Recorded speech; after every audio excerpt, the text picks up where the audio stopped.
আমরা নতুন প্রজন্ম বলে বলে এই প্রজন্মকে আমরা, যেটা সত্য কথা, জুলাইতে আমরা যখন বিজয় পেলাম তখন এই নতুন প্রজন্মকে আমরা অতিরিক্ত দায়িত্ব দিয়ে ফেলেছিলাম, তাদেরকে এই ছোট্ট বয়সে মন্ত্রী বানিয়ে ফেলেছি।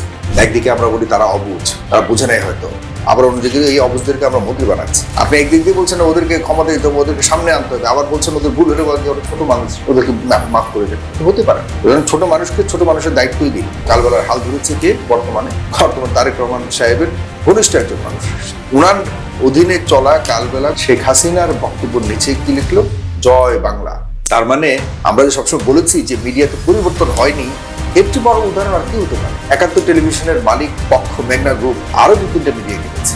এখন তারা মিডিয়ার মাধ্যমে, আসলে মিডিয়া তো না, তারা লাঠিয়াল বাহিনী করতেছে। আর বাংলাদেশে কোনো মালিকই মিডিয়া ফ্রেন্ডলি না, গণমাধ্যম স্বাধীনতা ফ্রেন্ডলি না। তারা সবাই নিজেদের ব্যবসার ধান্দা হিসেবে মিডিয়াকে চালায়। এটা আমার কোনো আপত্তি নেই আমি বলতে, কারণ আমি ইতিমধ্যে দেখে ফেলেছি। আর এসব বিষয়ে কথা বলতে গেলেই আমার উপরেও পড়ে যাচ্ছে, আমাকেও বিভিন্নভাবে ফাঁসানোর চেষ্টা করেছে। এই দেশে গণতন্ত্রকে রক্ষা করতে যে কেউ, সরকার বা রাজনৈতিক হাতিয়ার করে যদি যে কেউ আমার গণতন্ত্রকে নস্যাৎ করবার চেষ্টা করে, আমি তার বিরুদ্ধে কথা বলবো। এটা যদি তারেক রহমানের সামনের দিকে করে, তারেক রহমানের বিরুদ্ধে আমি কথা বলবো। আমি তো এখন কথা বলা শুরু করেছি। আমার ক্ষতির জন্য আমি জীবনে কখনো এগুলো পড়াবো।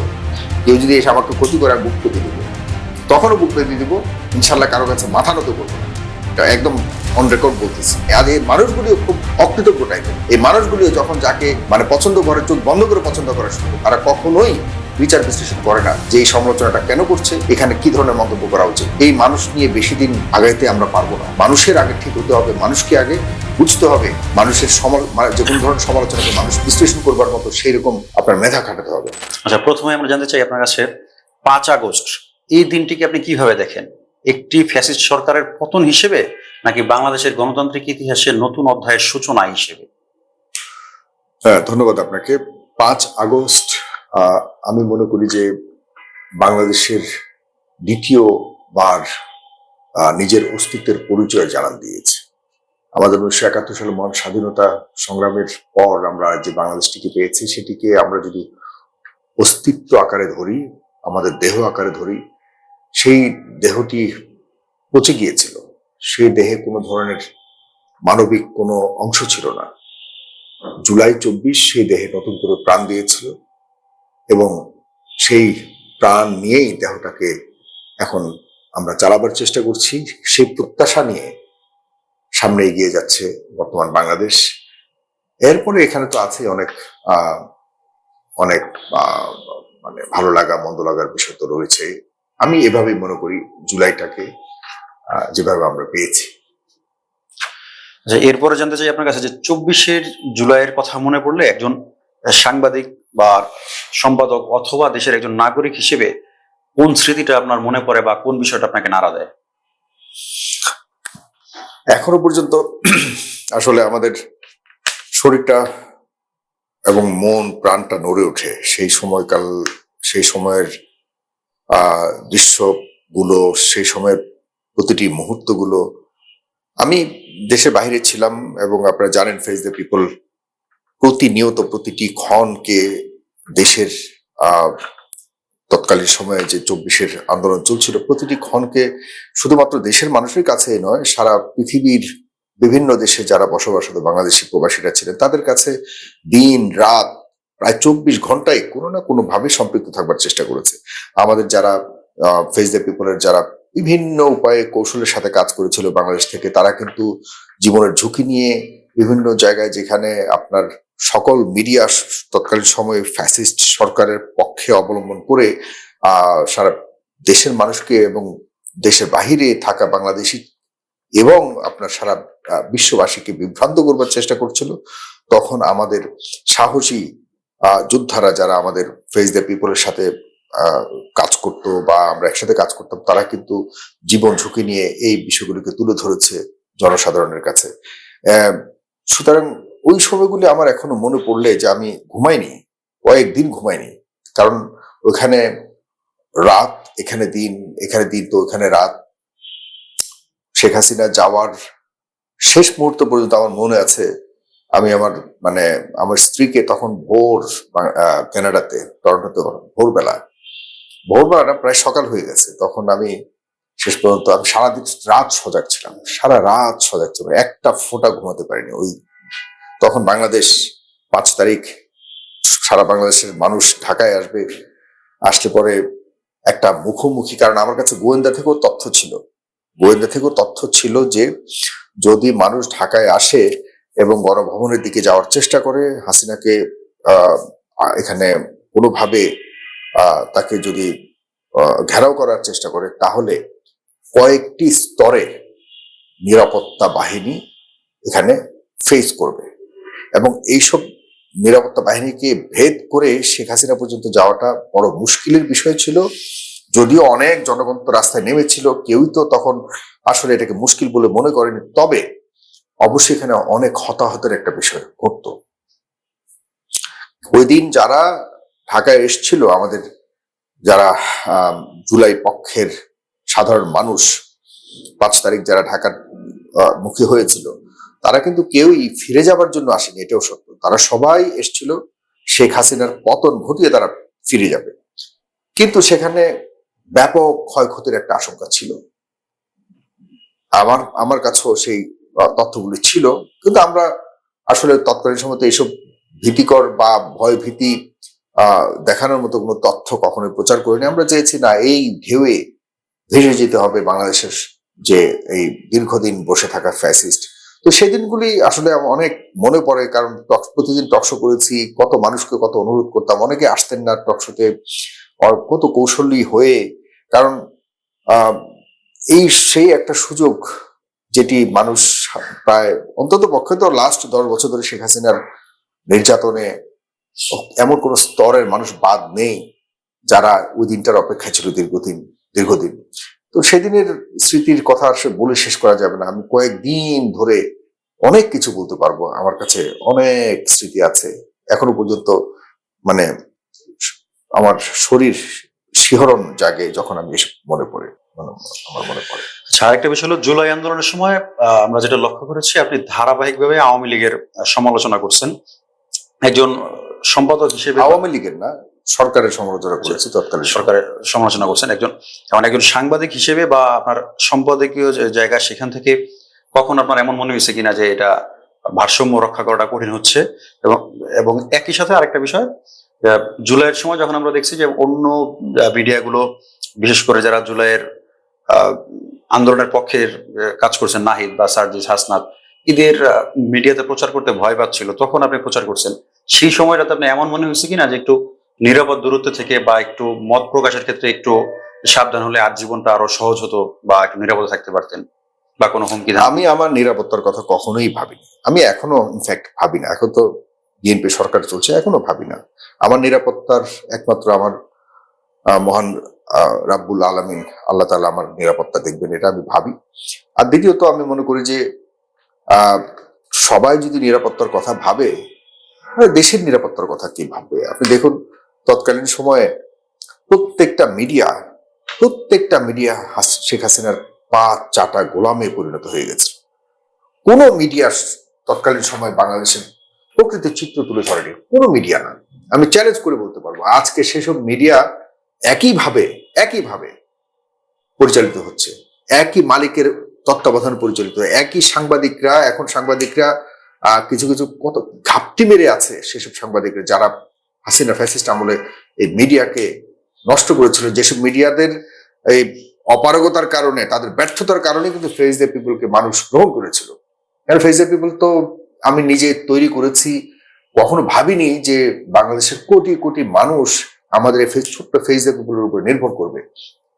আমি বাংলাদেশের ইতিহাসে মানে এত বড় বড় টকশোর আয়োজন করেছি যেটি আমি মানুষ কল্পনাও করতে পারে যে অনলাইনে এরকম মিলিয়ন মানে মানুষ অনলাইন টকশো নির্ভর বেসড তারা করবে, দর্শক হয়ে তারা আমার ফেস দ্য পিপলকে দেখবে। সেটি ঘটেছে। অনেক বড় বড় সংকটকে সমাধান করবার চেষ্টা করেছি, সফল হয়েছি। অনেক বড় বড় ঘটনাকে তুলে আনবার চেষ্টা করেছি, মানে হাজারো ঘটনা আছে আমার এই ফেস দ্য পিপল চালাতে গিয়ে আমার কাছে হয়েছে। তো সাধারণ মানুষের যে একটা আস্থার জায়গায় তৈরি হয়েছে, এটি সম্পূর্ণভাবে সম্ভব হয়েছে কারণ তৎকালীন সময়ে আমাদের দেশের মেইন স্ট্রিম, তথাকথিত মেইন স্ট্রিম ব্যর্থ হয়েছিল বলেই আমার ফেস দ্য পিপল সফল হয়েছে। তবে এখনো পর্যন্ত আমি মনে করি বাংলাদেশের মিডিয়াতে যারা বর্তমানে দায়িত্বে রয়েছে, গতকালকে একটা ছোট্ট ঘটনা, অন্য একটা প্রসঙ্গক্রমে আমি বলতে চাচ্ছি, আমি অন্য কারো নাম ধরে বলতে, তবুও দেখুন কালবেলা একটা পত্রিকা, যে পত্রিকাটা তৈরি হয়েছে কিভাবে এটা আমি বলতে চাই না, আমাদের কাছে সবার কাছে এই ধরনের তথ্য আছে, আমরা জানি, তবুও কালবেলার হাল ধরেছে কে? বর্তমান তারেক রহমান সাহেবের ঘনিষ্ঠ একজন মানুষ। তিনি কালবেলার এখন ধরতে গেলে মালিকানার পর্যায়ে আছে। উনার অধীনে চলা কালবেলা গতকালকে শেখ হাসিনার বক্তব্যের নিচে কি লিখলো? জয় বাংলা। তার মানে আমরা যে সবসময় বলেছি যে মিডিয়াতে পরিবর্তন হয়নি, এর চেয়ে বড় উদাহরণ আর কি হতে পারে?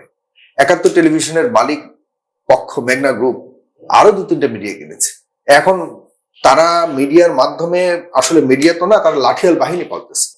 তারা, আপনি দেখেন ঠিকই, মানে হয়তো ওই কালবেলা সুইচ করতে ভুলে গেছে, অন্য মিডিয়াগুলি সুইচ করতে ভুলে নাই, সবাই সেখানে দেখেছে, সবাই জয় বাংলা বলেছে, কিন্তু ধরা খেয়েছে হয়তো একজন। কিন্তু এইসব কারণে আমি মনে করি যে মিডিয়ার পরিবর্তন কোনোভাবেই হয়নি। এটি একটি উদাহরণ এবং প্রমাণ সহকারে দেখিয়ে দিল কালবেলা সবাই যে খারাপ আমি বলবো না, ডেফিনেটলি ওখানে ভালো সাংবাদিকরাও আছে, অনেকেই হয়তো, কিন্তু যখন মালিক পক্ষের নির্দেশনা থাকে, মালিক পক্ষের যখন পছন্দ থাকে একটা বিষয়কে, তার থেকে বেরিয়ে এসে স্বাধীন সাংবাদিকতা চর্চা করা সেই হাউজের জন্য অনেক কঠিন। এটি অনেক দিন ধরে বাংলাদেশে এই ধরনের চর্চা রয়েছে, সংস্কৃতি রয়েছে মিডিয়া অঙ্গনে। আমি নিজে এখন কাজ করতে এসেও বুঝতে পারতেছি যে আসলেই স্বাধীন সাংবাদিকতা বা সংবাদ মাধ্যমকে, গণমাধ্যমকে পরিচালিত করা খুবই কঠিন যদি মালিক পক্ষ মিডিয়া ফ্রেন্ডলি না হয়। আর বাংলাদেশে কোনো মালিকই মিডিয়া ফ্রেন্ডলি না, গণমাধ্যম স্বাধীনতা ফ্রেন্ডলি না। তারা সবাই নিজেদের ব্যবসার ধান্দা হিসেবে মিডিয়াকে চালায়। এটা আমার কোনো আপত্তি নেই আমি বলতে, কারণ আমি ইতিমধ্যে দেখে ফেলেছি। আর এসব বিষয়ে কথা বলতে গেলেই আমার উপরেও পড়ে যাচ্ছে, আমাকেও বিভিন্নভাবে ফাঁসানোর চেষ্টা করা হচ্ছে, আমাকেও বিভিন্নভাবে, এটা আপনারা দেখতে পাচ্ছেন, আমি বলবো সুযোগ হলে যদি কোনো। জি, এখন এই আপনার কথার প্রসঙ্গে আরেকটু বিস্তারিত হয়ে জানা যে গণমাধ্যমের স্বাধীনতা রক্ষার জন্য বা ফ্যাসিস্টের সময় যেমন ছিল যে এক পেশে বা চাটুকারিতার একটা সংবাদ মাধ্যম ছিল, এখনো কি ওই ধারাবাহিকতা বজায় আছে কিনা, বা যদি থেকে থাকে তাহলে পরিবর্তনের জন্য কোনো উদ্যোগ নেওয়া প্রয়োজন কিনা? চাটুকারিতাটা বাংলাদেশে আসলে এটা তো একটা ঐতিহাসিক সংস্কৃতিতে পরিণত হয়েছে এবং এটা চালুই হয়েছে বিশেষ করে এই শেখ হাসিনার আমলে। এর আগে খালেদা জিয়া যখন প্রধানমন্ত্রী ছিলেন, তাকে কিন্তু ২০০১ সাল থেকে ৬ সাল পর্যন্ত যে ক্ষমতায় ছিলেন, ওনাকে ক্ষমতা থেকে নামানোর জন্য সবচেয়ে বড় ভূমিকা রেখেছিল মিডিয়া। মিডিয়া যেভাবে স্বাধীনতা ভোগ করেছে, স্বাধীনতার নামে খালেদা জিয়াকে জোর করে মিস ইনফরমেশন ছড়িয়ে এবং সাংবাদিকতাটাকে পুঁজি করে একরকম খালেদা জিয়াকে ক্ষমতা থেকে টেনে নামানোর যে একটা ষড়যন্ত্র ছিল, সেটি চমৎকারভাবে সফল হয়েছে। তখন এটিকে ব্যবহার করা হয়েছে কি নামে? যে স্বাধীনতার, সাংবাদিকতার স্বাধীনতার চর্চা করছে বাংলাদেশ। তখন খালেদা জিয়া কখনোই শুনেনি যে কোনো সাংবাদিককে তার কার্যক্রম থেকে বিরত থাকার জন্য জোর করেছে। আমি তেমন ভাবে আমার মনে পড়ে না, দু একটা ঘটনা ঘটতে পারে, আমার মনে পড়ে না। তখন খালেদা জিয়াকে প্রশ্ন করার কারণে খালেদা জিয়া অখুশি হয়েছে, এই ধরনের কোনো ইতিহাস নাই।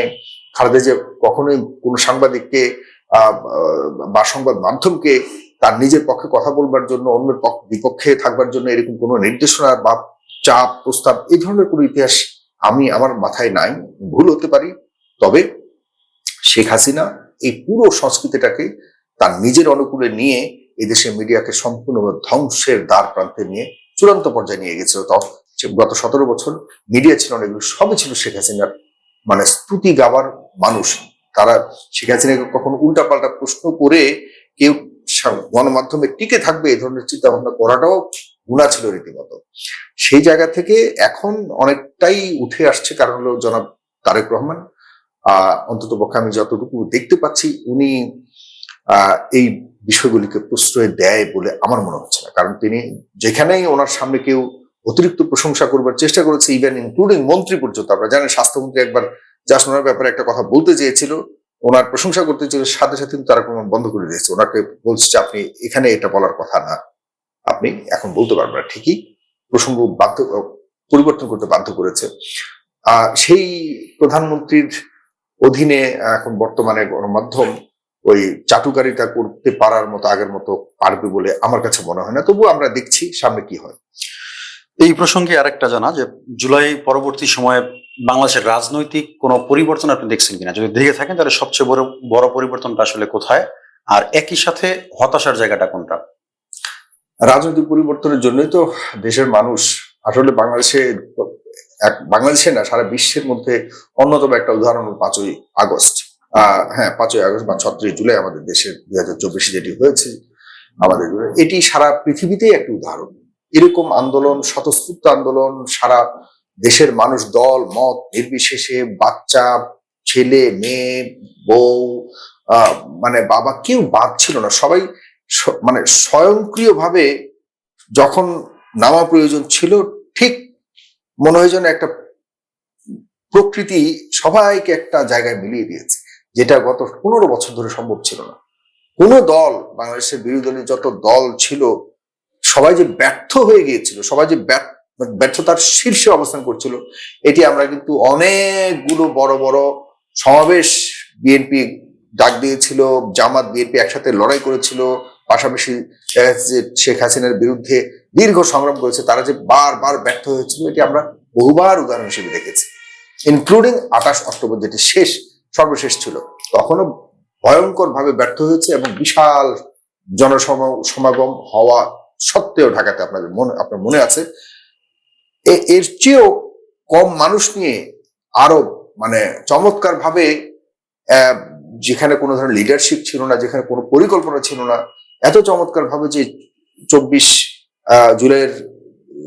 জুলাই এই আন্দোলনটাকে চমৎকার ভাবে সফলতার মুখ দেখিয়েছে, এটি সৃষ্টিকর্তা ছাড়া, আল্লাহ ছাড়া আমার কাছে মনে হয় না যে এর পরিকল্পক আর অন্য কেউ ছিল। সুতরাং আমি মনে করি যে এরপর যে পরিবর্তনের জন্য মানুষ মাঠে নেমেছিল, মানে যে পরিবর্তনের জন্য যে প্রত্যাশা নিয়ে মাঠে নেমেছিল, সেটির সবকিছু তার শতভাগ মিল মানুষ পায় না। তবে প্রত্যাশার আশপাশেও আছে বলে মনে হচ্ছে না। কারণ যারা, যেসব মানুষজন বিএনপির কথাও যদি বলি, বিএনপিতেই যারা নির্যাতিত, নিগৃহীত, বঞ্চিত ছিল, তারা এখন সামনে নাই। যারা বিএনপির মধ্যেই যারা এই 5ই আগস্টে যুদ্ধ করেছে, জুলাইতে যারা সামনে দাঁড়িয়ে সামনে থেকে যুদ্ধ করেছে, তারা এখন সামনে নাই। এখন সব অপরিচিত মানুষজন সরকার চালাচ্ছে, তারা অনেক ভুল করছে।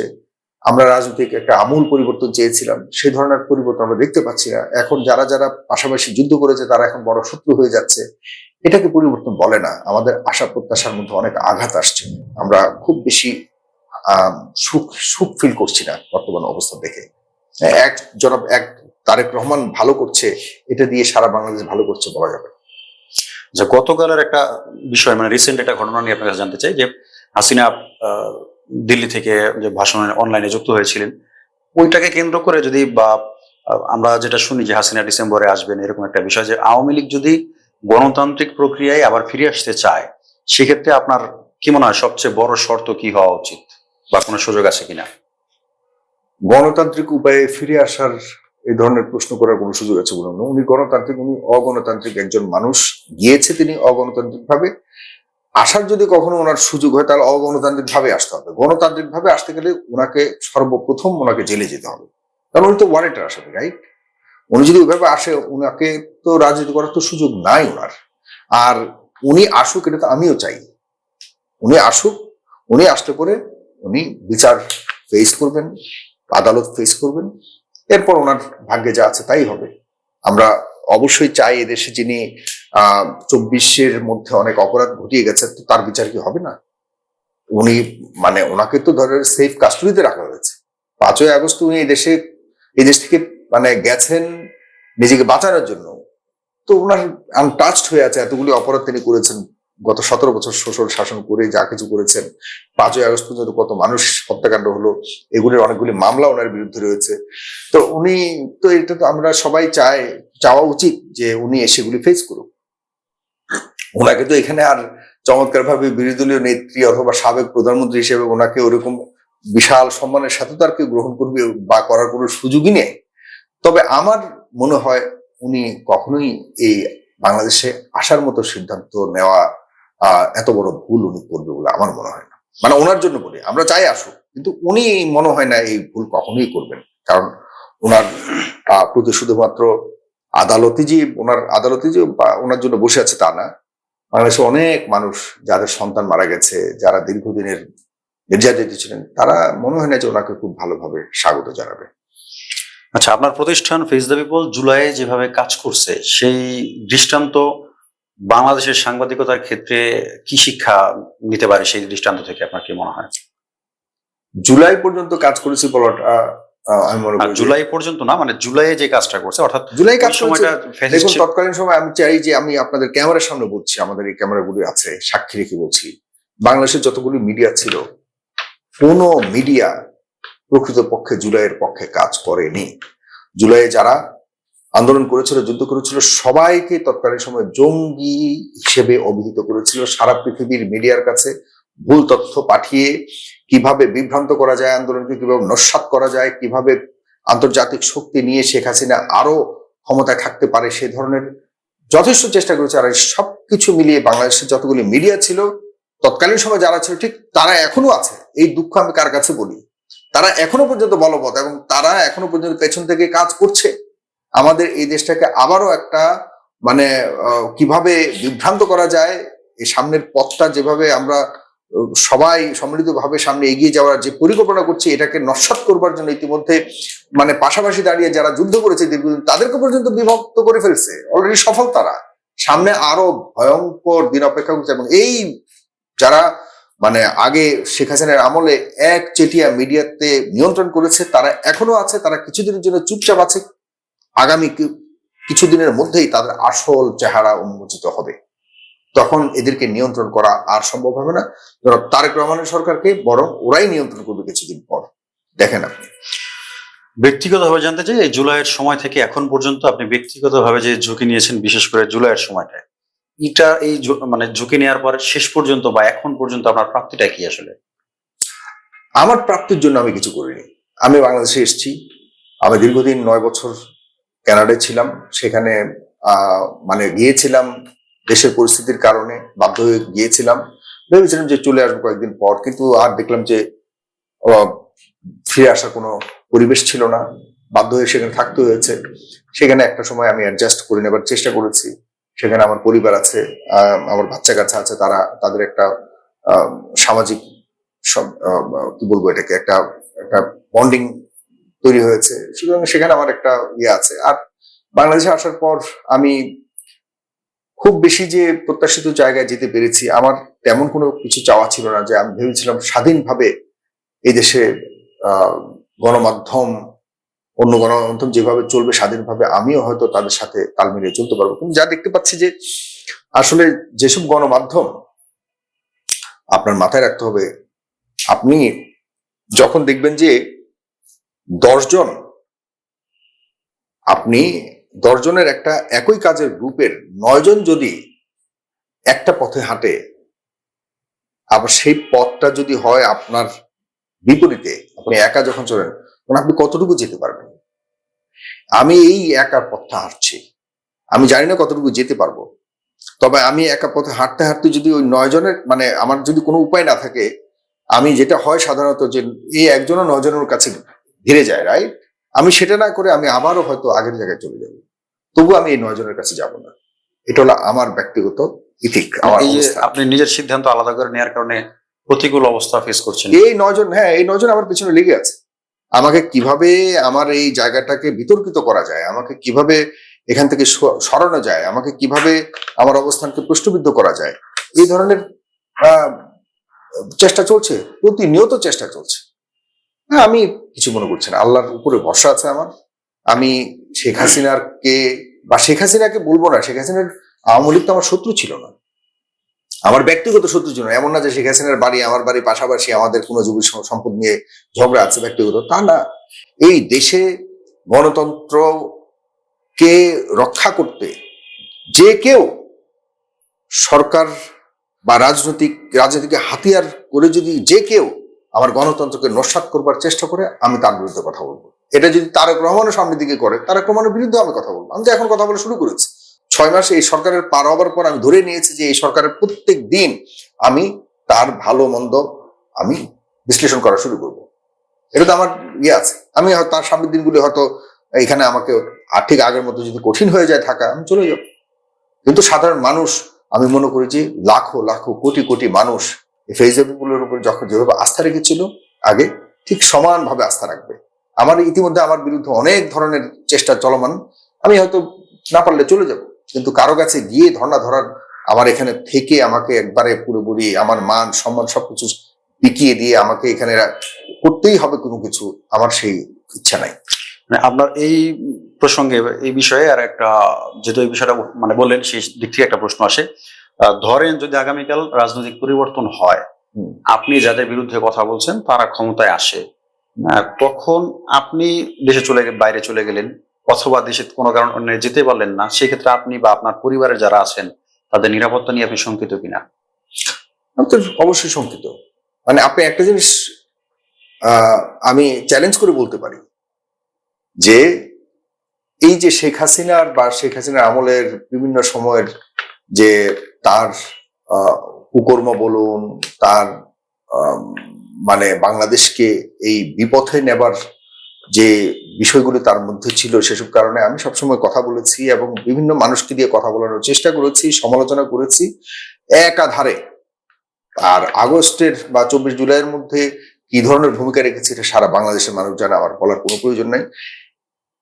কিন্তু এই কড়াগুলির পিছনে আমার ব্যক্তিগত কোনোদিন কোনো স্বার্থ ছিল না। এমন না যে আমি রাজনীতি করেছি। আমি চ্যালেঞ্জ দিয়ে বলছি, আমি কোনোদিনও আমার স্টুডেন্ট লাইফে আমি রাজনীতি করেছি, তাও একটা ভিন্ন একটা ছাত্র রাজনীতি, যেটাকে প্রকৃত ছাত্র রাজনীতি করেছি এবং লিডার ছিলাম। হাজার হাজার স্টুডেন্টদের লিডিং দিয়েছি, নাম্বার 1 ছিলাম। আমি আর বিস্তারিত বলতে চাই না। 5,000 শিক্ষার্থীদের আমি নেতা ছিলাম। তো যাই হোক, সেই রাজনীতি ছিল ভিন্ন। হ্যাঁ, আমার ইতিহাস কেউ জানতে চাইলে জানতে পারবে, আমি অন ক্যামেরা বলছি। সেটা ছিল ভিন্ন, শুধুমাত্র ছাত্রদের কল্যাণে আর আমার ওই শিক্ষা প্রতিষ্ঠানের কল্যাণে করেছে। কিন্তু কোন রাজনৈতিক দলকে একদম চক্ষু বন্ধ করে তার পক্ষে গুন্ডামি করা, এগুলি আমি করিনি কখনো। এখন প্রশ্ন হলো, আমি যদি কোন রাজনৈতিক দলের স্বার্থে কিছু করতাম, তাহলে তো আমি রাজনৈতিক, যে এখন যদি বিএনপি ক্ষমতায় আসছে না, বা এর আগে ইন্টারিম ছিল না, আমাকে কোথাও কি দেখেছেন যে আমি কোন সরকারের গুরুত্বপূর্ণ কারো কাছে গিয়ে আমার কোনো চেয়ারে বসতে বা কোনো সভা সেমিনারে গিয়ে আমি শুধুমাত্র জুলাই প্রোগ্রাম ছাড়া কোনো রাজনৈতিক নেতার কাছে কোনো সুবিধার জন্য যেতে, বা বর্তমান সরকারের কোনো সুবিধাজনক জায়গায় আমি যাওয়ার জন্য তদবির করতে, আমি কোথাও গিয়ে মানে এই সরকারের কোনো ক্রিম খাওয়ার জন্য আমি এমন কোনো পথে যেতে, কোনো মন্ত্রণালয়ে গিয়ে বসে থাকতে, এমন কোনো কিছু যদি দেখে থাকেন, তাহলে আপনি বলবেন যে হ্যাঁ, সাইবুর সাগর তাহলে শেখ হাসিনার আমলে একটা ধান্দা করতে পারে নাই, এখন এই আমলে ধান্দা করতেছে। আমি তো এমন কোনো কিছু করিনি। আচ্ছা, না করার কারণে যে খুব ভালো আছি তা না, খুব খুব খারাপ আছি, খুবই খারাপ আছি। কারণ এই দেশে মানে আপনি অর্থ না থাকলে কখনোই আমি কোনো মানে এই ধরনের প্রতিষ্ঠান চালাতে পারেন। হিউজ অর্থ প্রয়োজন, আর সেসব অর্থ আপনাকে আনতে হলে বা জোগাড় করতে হলে আপনাকে অবশ্যই চাটুকারিতার পথ ছাড়া কিছু নাই। আমি মনে হয় না বেশি দিন এখানে টিকবো, বাট ট্রাই করে যাচ্ছি। যেহেতু একটা অনিশ্চয়তা বা শঙ্কার বিষয়, আমি যেটা বললাম, সরি, যেটা আপনি গুড প্রশ্ন করেছিলেন, আমি আবার একটু সেখানে যাই। তো আপনি বলেছেন যে আমার পরিবারের যদি তারা ফিরে আসে আমার কোনো ক্ষতি করবে, তারা অবশ্যই করবে। আমি কেন উদাহরণগুলি দিলাম, আমি তো কোনো দলের জন্য কিছু করিনি, কিন্তু তারা এসে ঠিকই আমার ক্ষতি করবে, এটার কোনো ভিত্তি আমি জানি। বা যদিও তারা আল্লাহ ছাড়া আমি কাউরে পরোয়া করি না, আপনার প্রশ্নের কারণে বলতেছি। আমার ক্ষতির জন্য আমি জীবনে কখনো এগুলো পরোয়া করি। কেউ যদি এসে আমাকে ক্ষতি করে, আমি বুক পেতে দিব, তখনও বুক পেতে দিব, ইনশাল্লাহ কারো কাছে মাথা নত করবো না, এটা একদম অন রেকর্ড বলতেছি।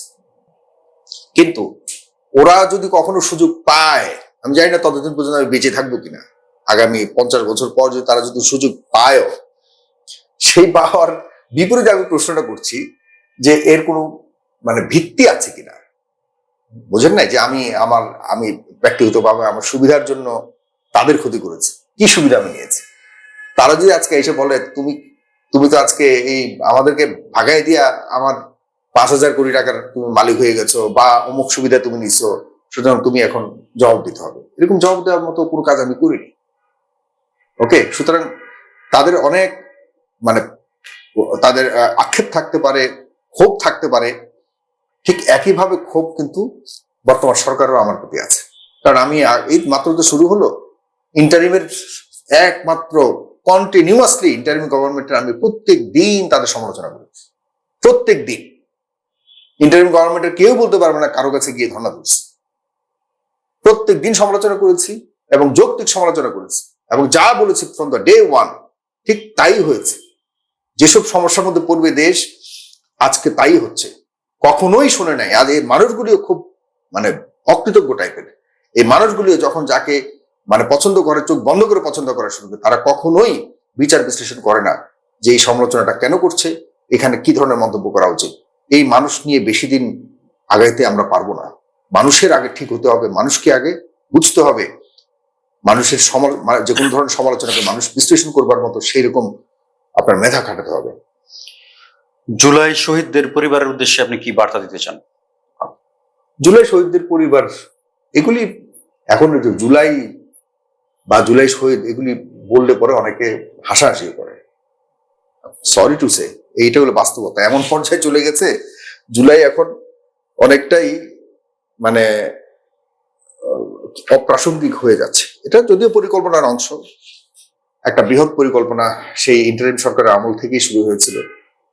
ইন্টারিম সরকার জুলাইটাকে অপ্রাসঙ্গিক করবার মতো করার জন্য বিভিন্ন চেষ্টা চালিয়েছে। মানে ইন্টারিম সরকারের কেউ কেউ অন্ধকারে থেকে সেই চেষ্টা চালিয়েছে, তারা সফল হয়েছে। এখন সেই চেষ্টার কন্টিনিউশন চলছে। যতটা জুলাই অপ্রাসঙ্গিক হবে ততই আবারও আগের স্টাইলে দেশ পরিচালনা করতে পারবে, সবাই খেতে পারবে, যা ইচ্ছে তা করতে পারবে। কিন্তু জুলাই বেঁচে থাকলে বা জুলাইয়ের চেতনা যদি দেশে বিদ্যমান থাকে, তাহলে তো আর সেই হাসিনার আমলের মতো কেউ কিছু করতে পারবে না। কে কতটা আসলে বাংলাদেশে শুধুমাত্র দেশের কল্যাণের জন্য কাজ করছে, এ নিয়ে তো প্রশ্ন এখনো পর্যন্ত বিদ্যমান। কোনো ডিপার্টমেন্ট আগের তুলনায় ভালো হয়েছে বলা যাবে না, বরং অনেক জায়গায় বলছে আরো খারাপ হয়েছে। আমরা অপেক্ষা করছি। সর্বশেষ আপনার কাছে জানতে চাই, জুলাই গণঅভ্যুত্থানের যে প্রত্যাশা ছিল সেটাকে আপনি শেষ হয়ে গেছে মনে করেন, নাকি একটা চলমান প্রক্রিয়া? এবং একই সাথে জানতে চাই যে নতুন প্রজন্মের কাছে আপনার সর্বশেষ বার্তা কি? মানে আমাদের জুলাই যে প্রত্যাশা ছিল সেখানে কি কি গ্যাপ রয়েছে, বা কি কি জায়গা পূরণ করা উচিত, বা নতুন প্রজন্মের কি কি দায়িত্ব নেওয়া উচিত? আমরা নতুন প্রজন্ম বলে বলে এই প্রজন্মকে আমরা, যেটা সত্য কথা, জুলাইতে আমরা যখন বিজয় পেলাম তখন এই নতুন প্রজন্মকে আমরা